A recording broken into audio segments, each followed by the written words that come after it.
Asia 41 news के साथ मैं हूं आपकी मेजबान मुतरबा यूसुफ।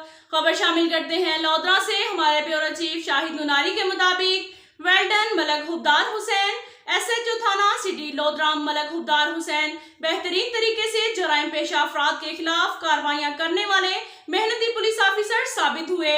तफसीलात के मुताबिक मलक हुब्दार हुसैन अतेरा जब से थाना सिटी की हदूद में तजर्बाकार मेहनती पुलिस ऑफिसर तैनात हुए तब से शहर में अमन और अमान की सूरत हाल बेहतरीन होती नजर आ रही है। मलक हुब्दार हुसैन SHO थाना सिटी ने गश्त के निजाम को मौसर अंदाज में तश्कील देते हुए दिन रात इसकी निगरानी खुद की और दिली तौर पर मेहनत करते हुए नजर आते हैं।